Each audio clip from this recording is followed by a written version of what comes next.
Hey there, Voice Coach Gabriel Burfato here from GB Voice Academy. And today I want to show you a simple trick on how to sound much more American. These are two specific American sounds that a lot of foreigners get incorrect. Now, I've probably taught almost every accent on this planet, and this is an ongoing issue from accent to accent. And we're going to fix it today. And I'm not going to just talk about it and you could hear it and you could hear how it sounds. We could work on sound and you could hear it all day. We got to get practical. We got to get down to the nitty-gritty. We got to work the muscle so your body knows how to produce these sounds on demand. And stay tuned, because at the end of this video I'm going to show you exactly what exercises you could do to master this trick and sound so much more American. So, what I'm talking about is the E sound, which in my patent pending target system is number 4, E, and the I sound, which in my system is number 7, I. So 7, I, 4, E. You see how different they sound? Believe it or not, many accents get these mixed up. For example, is versus is, eat versus it. You see, when you mistaken one target with the other, it becomes a totally different word. This is eat. This is it. Other words like which versus which, did versus deed. And a lot of my clients complain saying, well, Gabriel, I don't know the difference. I can't tell.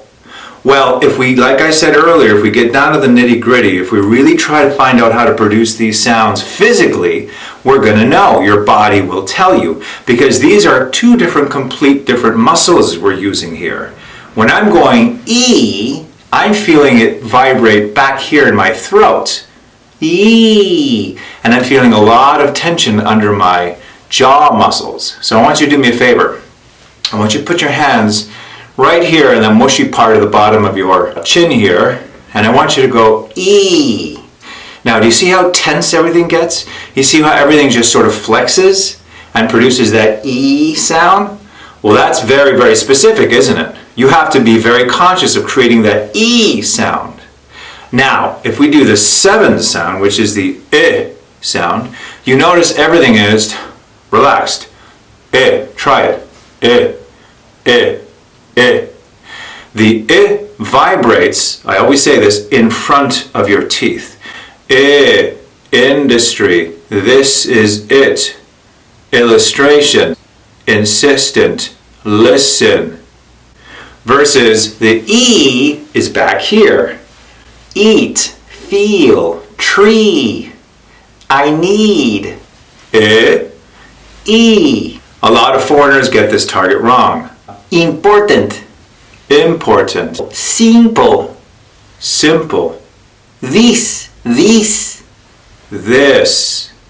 Two different worlds. So when you put your hand under your throat here and you've produced the 4 E and the 7 I sound, you really feel the difference physically. Try it.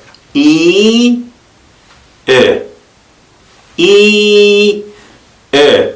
You see how everything is flexing on that 4 and relaxing on that 7. Now, I don't want you to walk around the street going E. They're going to think you're kind of crazy. But this is what we're doing now. This is sort of like considered like training wheels to really get your body used to making these two different sounds. I see a lot of videos out there that show you examples. Sit, seat, bit, beat, lid, lead. But they just talk about it. You could talk about it and you could watch YouTube videos all day long and hear it, but if you don't physically do it and train your body to produce this sound on demand, you're never going to get it. So this is the exercise I want you to do on a daily basis.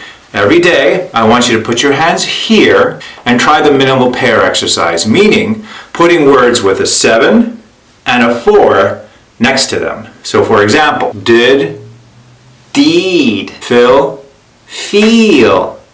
And see how I'm making a physical gesture for these two different sounds, so your body starts associating that, hey, wait a minute, these are two physically different sounds. It's like choreography of sound is what I like to call it. And that's the exact same approach for my sound mapping system. Moving on. Fit, feet, grin, green, still, steal, knit, neat. Pick, peak, hip, heap. So when you train yourself to approach these two different sounds like this, you're going to associate specific physicality to create these sounds. So the next time you're speaking, listen to me. Wait a minute. Listen to me. That doesn't feel right. That doesn't sound American. Let me try relaxing that. Listen. Listen to me. Oh, that's good. That feels more American. All of a sudden a trigger is going to go off and say, bingo. You hit the right target is what I call them. So I'm going to put a list on the description of specific minimal pairs we could use to practice with on a daily basis. I promise you, if you do these every day, it's going to make a huge difference. In the description, I've also put a link to my 5-star rated best-selling accent reduction technique that is taking the world by storm. And it's different in the sense that it's like a workout. I want you to think of this as a workout, and I'm your personal trainer. People want quick results. They want to master the American accent today. You gotta work on it like you do in the gym. You gotta really work the muscles. And this particular combination, 4 and 7, you really feel it, don't you? E, eh, e, eh. It's huge. So no more will you be like, I don't see the difference. Well, if you keep up with these practices, not only will you see the difference, but you'll feel the difference and you'll sound a lot more American. Thanks so much for tuning in. Subscribe to my YouTube channel and hit the notification bell. I'm going to be uploading regular accent reduction videos specifically for mastering the American accent. Also follow me on Instagram so you can get a first-hand look of my one-on-one work with specific clients and you can literally see the development happen in front of your eyes. Remember, we're on this journey together. Talk to you soon.